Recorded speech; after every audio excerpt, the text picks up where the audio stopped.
Հարգելի հետևողներ, կզրուցենք Դավիթ Ֆիդանյանի հետ։ Դավիթ, ակցիայի նպատակի մասին կարճ ծանուցել էիք, ինչ ակնկալիք ունեք, ինչ կփոխի նմանատիպ ակցիան, գիտենք, որ դուք նաև ակցիաներ եք իրականացրել Հայաստանում գործող միջազգային կառույցների մոտ, ինչ է փոխելու։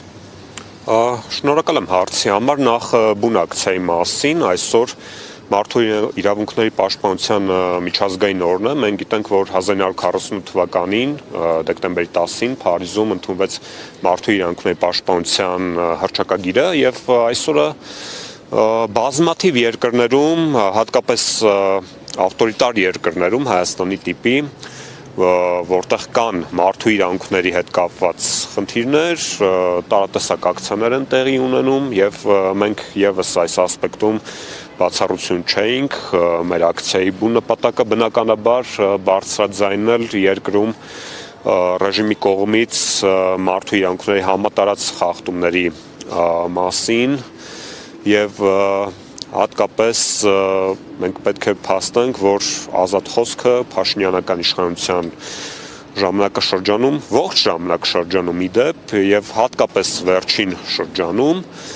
ընդգծված կերպով թիրախավորվում է վերոգրյալի վառապացույցը, իմնեմնի մի ոդքասթի համահեղինակներ, քաղաքական բանտարկյալներ, Նարեկ Սամսոնյանի եւ Վազգեն Սաղաթելյանի ապօրինի կալանավորումներ եւ դա դասական քաղաքական հետապնդում է եւ ընդ որում դա քաղաքական հետապնդում է ոչ միայն իրենց քաղաքական հայացքների համար Նարեկ Սամսոնյանի եւ Վազգեն Սաղաթելյանի, այլ դա դասական կերպով հետապնդում է ազատ խոսքի նկատմամբ, ԶԼՄ-ների նկատմամբ եւ այս համատեքստը շատ կարեւոր է ֆիքսել, որովհետեւ իշխանությունները բազմիցս ապացուցել են, որ իրենք վախենում են ազատ խոսքից, վախենում են ճշմարիտ խոսքից, իսկ ինչ վերաբերվում է ակնկալիքներին, տեսեք, մեր խնդիրը շարունակաբար բարձրաձայնելն է այն ինչ որ տեղի ունենում Հայաստանի Հանրապետությունում եւ ստիպել միջազգային կառույցներին, որպեսզի նրանք արձագանքեն, որպեսզի նրանք մի կողմ դնեն իրենց այս ռոպեական աշխարհաքաղաքական առաջնահերթությունները, որովհետեւ դուք գիտեք, հատկապես եվրոպական կառույցները իրենք խուլուհամր են ձևանում Հայաստանում տեղնոցողի մասով, որովհետեւ Հայաստանը իրենց հետաքրքրում է որպես հակառուսական պլացդարմ տարածաշրջանում եւ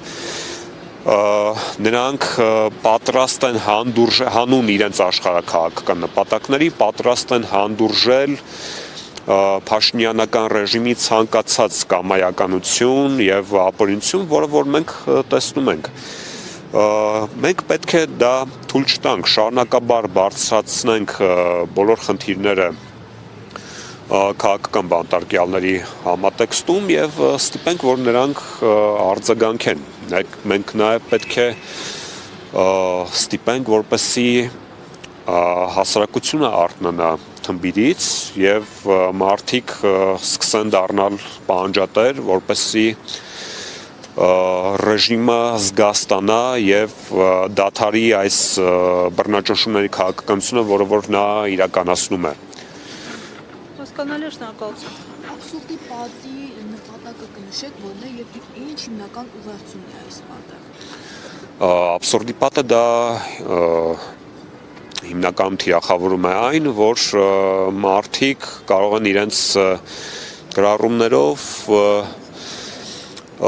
ցույց դնել ռեժիմի կողմից կիրառվող արտահայտությունների ողջ գործիքակազմը եւ աբսուրդայնությունը իրավիճակի